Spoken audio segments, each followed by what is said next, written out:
Hello बच्चों, कैसे हैं आप सब। So today we are going to learn remaining part of the capacitor. Clear. So we have a air field capacitor. कैसा capacitor बच्चों? Air field. Air as a dielectric medium between two plate of conductor.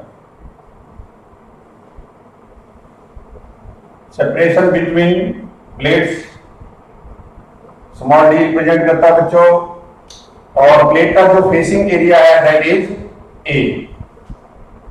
Clear. इसके बीच में medium क्या है? Air है। Air की electric permittivity से एप्सिलॉन नॉट है।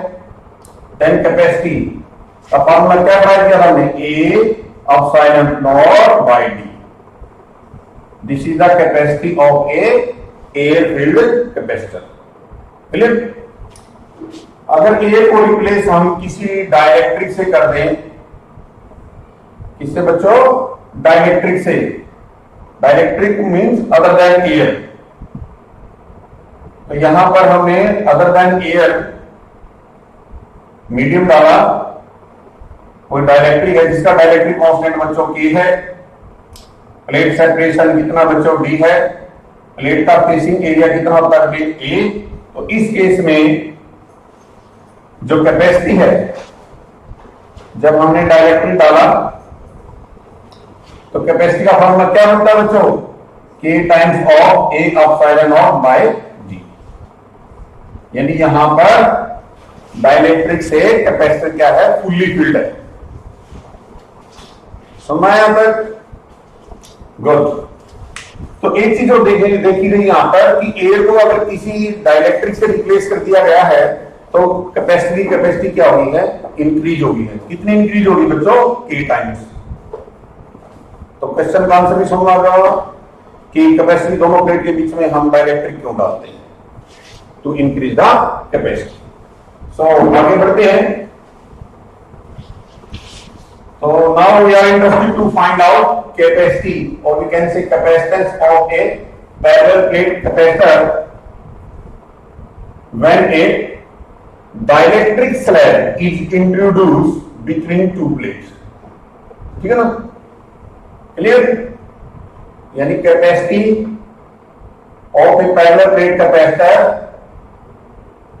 when dielectric slab introduced। Capacity निकालेंगे बच्चों इसकी, पैरेलल प्लेट कैपेसिटर की। तो ये हमारे पास एक पैरेलल प्लेट कैपेसिटर है बच्चों। इसको आप ऐसे दिखा दीजिएगा। Say this is terminal A, this is the terminal B, और इसमें हमने डाइलेक्ट्रिक स्लैब डाल दी बच्चों। इस डाइलेक्ट्रिक स्लैब की थिकनेस कितनी है बच्चों? टी है।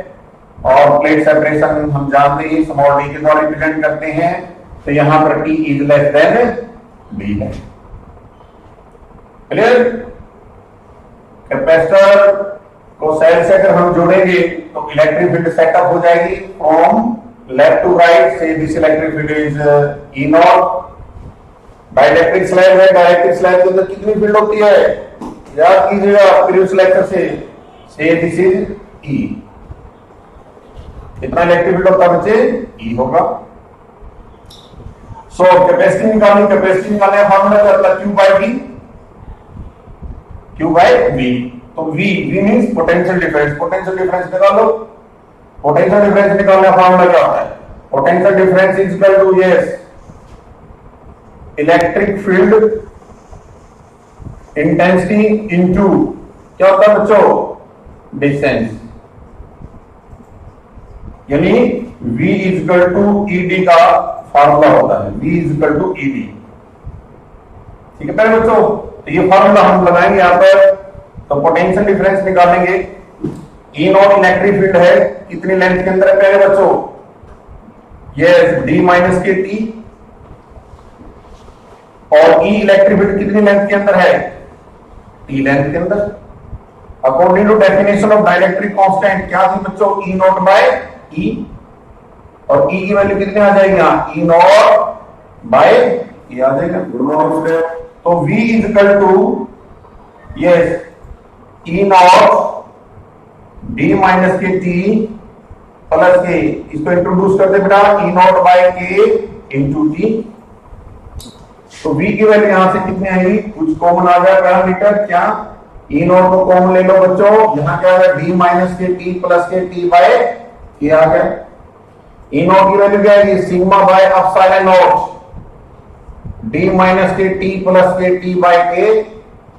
सिग्मा क्या होती थी, सरफेस डेंसिटी, चार्ज पर सरफेस एरिया, चार्ज पर surface area cube by A epsilon not D minus K T plus के टी बाय के।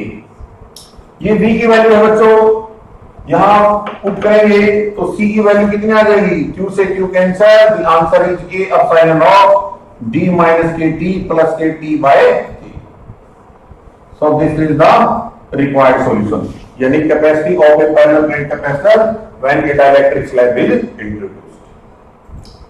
ठीक है प्यारे बच्चों, तो यहां पर देखने वाली बात क्या है, जब एयर फील्ड कैपेसिटी था उसकी कैपेसिटी का फार्मूला क्या आता है, a epsilon nought by d, that is derived already.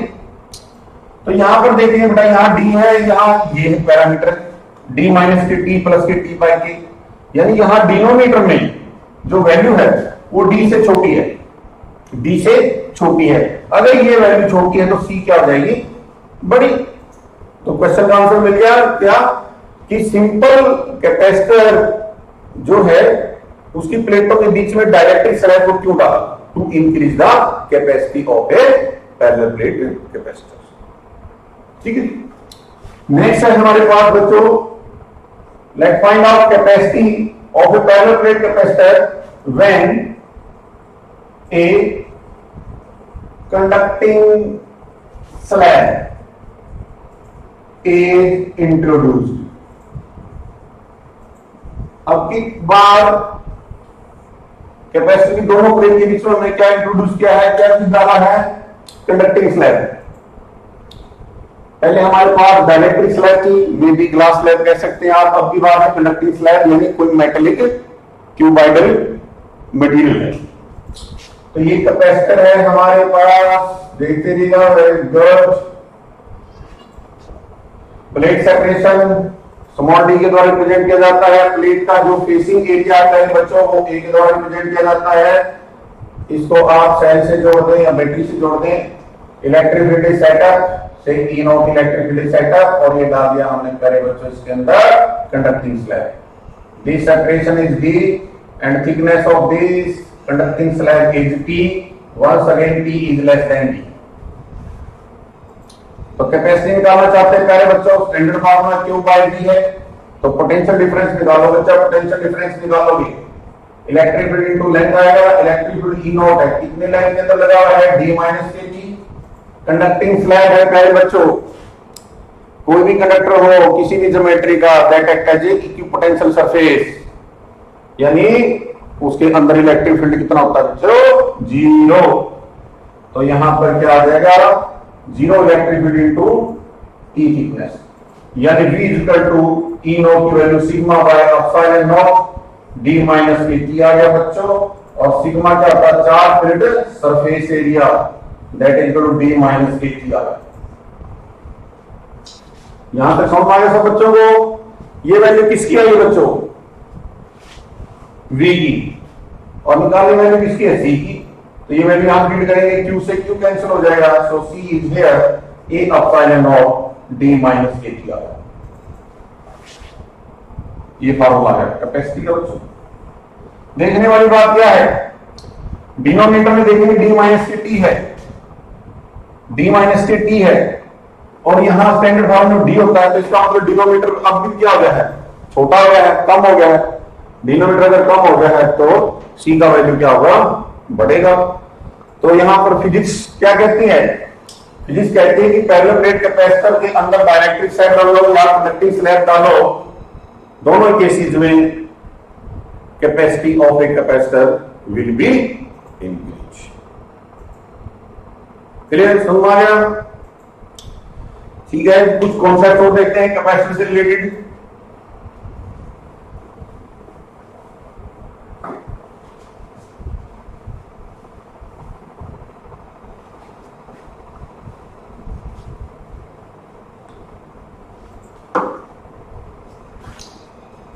Concept देखिएगा बच्चों, सबसे पहला कंसेप्ट है, सपोज दैट ये हमारे पास एक कैपेसिटर है,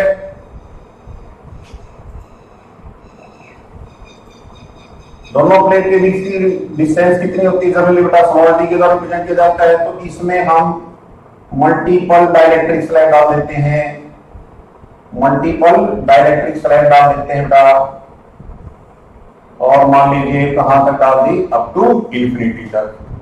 इसकी थिकनेस T1 है, इसकी T2 है, इसकी T3 है बच्चे, इसका डाइलेक्ट्रिक कांस्टेंट K1 है, इसकी K2 है, इसकी K3। तो इफेक्टिव कैपेसिटेंस बताओ जी, सिंपल, कैसे? स्टैंडर्ड फार्मूला क्या होता है बच्चों, A epsilon nought G minus के T प्लस के T बाय K है फार्मूला। ये स्टैंडर्ड फार्मूला आप यूज करेंगे यहां पर। कैसे? C equal to A epsilon nought divide by D minus K, yes, minus K क्या आ जाएगा, T1 प्लस के T2, चलते रहो कहां तक, अप टू इंफिनिटी तक, प्लस क्या आ जाएगा बच्चों, T1 bye K1 plus K T2 by K2, चलते रहो बेटा अप टू इंफिनिटी। तो that will be formula for capacitance in that case. Second case देखिएगा बच्चों, हमारे पास क्या हो सकता है, एक पैरेलल प्लेट कैपेसिटर है, क्या है बच्चों, अब की बात डायरेक्ट्रिक स्लाइड हमने डायरेक्ट कनेक्टेड डाली है, इनके बीच में कोई गैप नहीं है, कहां तक, अप टू इंफिनिटी। ये सेपरेशन D होता है बच्चों, इसका डाइलेक्ट्रिक कांस्टेंट K1, इसका K2, इसका K3, ये T1 होगा बच्चे, T2, ये T3 होगा। तो यहां पर फार्मूला क्या बनेगा, C equal to A epsilon nought, standard result में क्या होता है, D माइनस के T। अगर T1 plus T2 plus T3 up to infinity तक जोड़ेंगे तो ये वैल्यू भी कितनी, किसके बराबर हो जाएगा, D के बराबर हो जाएगी। तो D माइनस के D हो जाएगा, तो नीचे बच जाएगा क्या फिर हमारे पास, ये बचेगा T1 bye K1 plus K T2 by K2 up to, ये आंसर आ जाएगा। और देखिएगा प्यारे बच्चों, क्या हो सकता है, ये हमारे पास एक कैपेसिटर है, ये हमारे पास एक कैपेसिटर है प्यारे बच्चों, और इस कैपेसिटर को हम फुली फील्ड कर लेते हैं, किससे, कंडक्टर से। इससे बच्चों कंडक्टर से फुली फील्ड कर लेते हैं, यानी कैपेसिटर की दोनों प्लेट के बीच में हम कंडक्टर डाल देते हैं।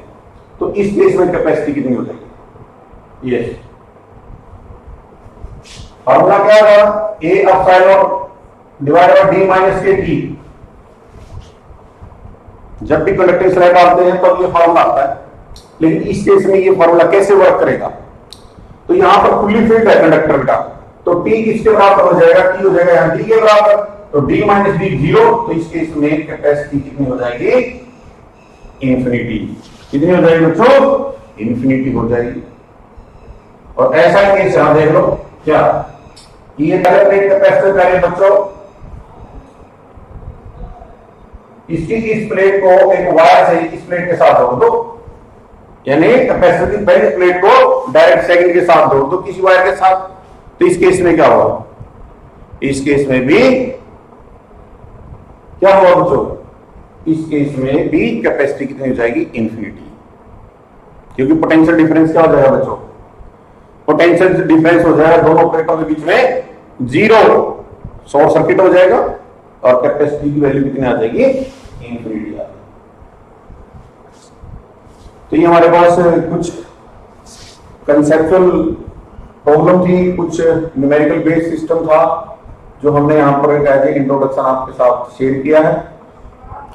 सो एनीवे आगे बढ़ते हैं।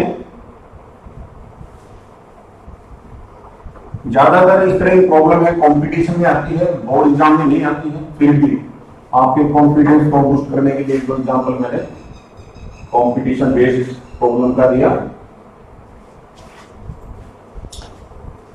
आगे बढ़ते हैं, शाबाश। आगे सीखिएगा। Suppose that we have a capacitor.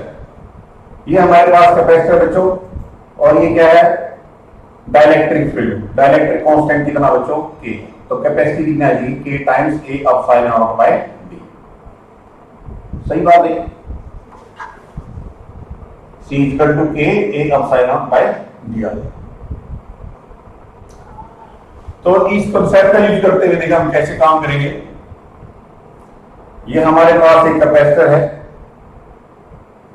Capacitor की दोनों प्लेट के बीच का डिस्टेंस स्मॉल डी है, फेसिंग एरिया ए है। अब हम क्या कर लेते हैं? एक पार्टीशन बना लेते हैं। पार्टीशन बनाने के बाद इसमें डाइलेक्ट्रिक फील्ड कर देते हैं बच्चों। इसमें अलग टाइप का, इसमें अलग टाइप का डाइलेक्ट्रिक फील्ड कर देते हैं। इसका डाइलेक्ट्रिक कांस्टेंट K1 है, इसका K2 है। Let obtain the effective capacitance between terminal A and B। जब भी इफेक्टिव कैपेसिटेंस आप निकालते हो सर्किट में, तो सबसे पहले आपको ये पता होना चाहिए कि कैपेसिटर्स का कॉम्बिनेशन कैसा, सीरीज कॉम्बिनेशन है या पैरेलल कॉम्बिनेशन है। तो यहां पर एक कैपेसिटर दो कैपेसिटर की तरह बिहेव करता है। बीच में पार्टीशन डाल के हमने एक कैपेसिटर होता है, एक कैपेसिटर होता है। ठीक है। तो सपोज दैट पहले कैपेसिटी C1 है, दूसरे की बेटा C2 है। तो C1 का फार्मूला क्या आएगा? K1A epsilon not. Yes, D नहीं आएगा, D/2 आएगा। कितना आएगा फिर? D/2, यानी 2 times of K1A epsilon nought divide by D answer आएगा। समझ आ गया? D/2 clear? क्योंकि दोनों प्लेट के बीच का सेपरेशन हम स्मॉल d के द्वारा रिप्रेजेंट करते हैं। तो यहां एक कैपेसिटर का दो कैपेसिटर बना दिया, बीच में एक टेम्परेरी प्लेट डाल दी, पार्टीशन डाल दिया, तो अब ये गैप होगा दोनों प्लेटों के बीच में D/2। सिमिलरली C2 कितना आ जाएगा? K2A एप्सिलॉन नॉट D/2, यानी आ जाए हमारे 2 times of K2A epsilon nought by D आ गया। C1 आ गया, C2 आ गया। अब देख लीजिएगा कि दोनों कैपेसिटर पैरेलल में या सीरीज में, पैरेलल में या सीरीज में। तो दोनों कैपेसिटर कैसे दिखाई दे रहे हैं? सीरीज में दिखाई दे रहे हैं। तो जब दो कैपेसिटर सीरीज में हो तो इफेक्टिव कैपेसिटेंस कैसे निकालते हैं? C1 C2 divide by C1 plus के C2। ये फॉर्मूला आप अप्लाई कर सकते हैं। क्लियर होगी बात? तो ये फॉर्मूला अगर आप अप्लाई करोगे तो आप इसकी इफेक्टिव कैपेसिटेंस को निकाल लेंगे। होप्स हो कि आप बच्चे कर लेंगे। कर लोगे? गुड। नेक्स्ट देखिएगा। नेक्स्ट क्या हो सकता है? वंस अगेन हमारे पास एक पैरेलल प्लेट कैपेसिटर है। अब की बार पार्टीशन हम हॉरिजॉन्टली कर लेते हैं। ये कर लिया, यानी अपर हाफ अगर नीचे, लोअर हाफ अगर। इसमें एक डाइलेक्ट्रिक डाला जिसका डाइलेक्ट्रिक कांस्टेंट K है। इसमें अलग टाइप का डाइलेक्ट्रिक डाला जिसका डाइलेक्ट्रिक कांस्टेंट K2 है। इससे कोरस्पॉन्डिंग कैपेसिटी C1 है, इसके कोरस्पॉन्डिंग कैपेसिटी C2 है। क्वेश्चन क्या होगा? Find out effective capacitance of this capacitor. तो C1 का वैल्यू कितना आएगा बच्चों? K1 एरिया, एरिया प्लेट का बेटा की बार A नहीं होगा, A/2 होगा। कितना होगा? A/2। Clear? K1A epsilon not, और नीचे क्या लिख दो? D लिख दो बच्चों। सिमिलरली C2 कितना आ जाएगा? K2A epsilon not 2D।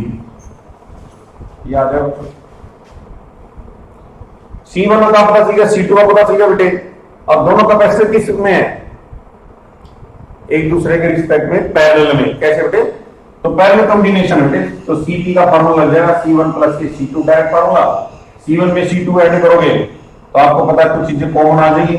तो A epsilon nought by 2D K1 plus K K2।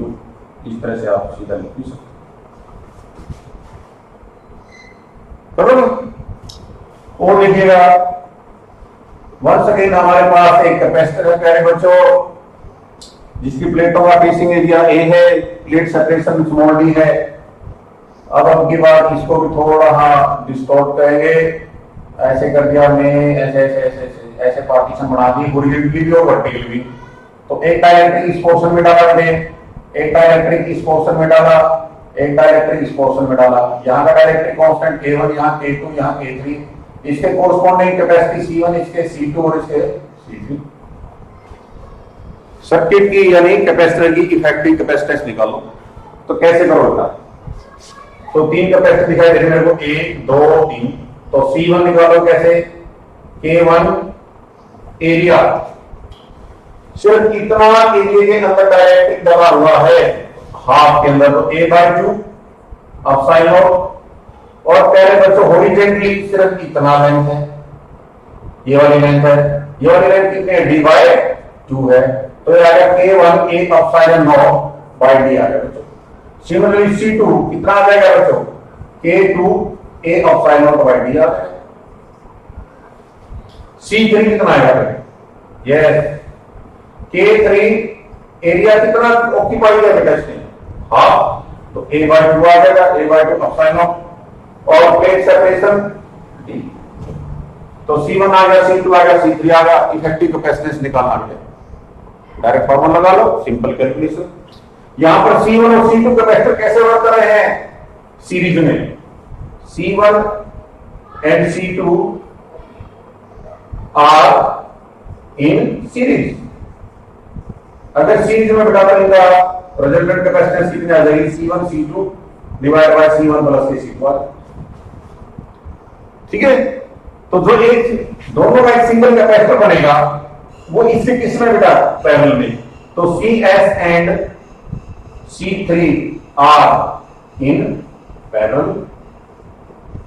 Parallel में होगा तो आप फार्मूला लगा सकते हैं। मान लीजिए टर्मिनल A है, ये B है, तो CAB कितना हो जाएगा पैरेलल केस बेटे? CS प्लस A C3 और दैट विल बी आंसर। ठीक है, so that all for this lecture. So do more practice. जितनी ज्यादा प्रैक्टिस करेंगे उतना आपका कॉन्फिडेंस लेवल बढ़ेगा। स्टार्टिंग में जब आप काम करना स्टार्ट करेंगे तो आपका कॉन्फिडेंस लेवल बहुत कम होगा, बहुत सारी प्रॉब्लम आपको फेस करनी पड़ेगी। तो जैसे जैसे टाइम बीतेगा प्रॉब्लम की संख्या कम हो जाएगी, सॉल्यूशन ज्यादा हो जाएगा और कॉन्फिडेंस लेवल आपका बढ़ेगा और आपका और काम करने का मन करेगा, इंटरेस्ट करेगा। तो so please be practice the material. Thank you.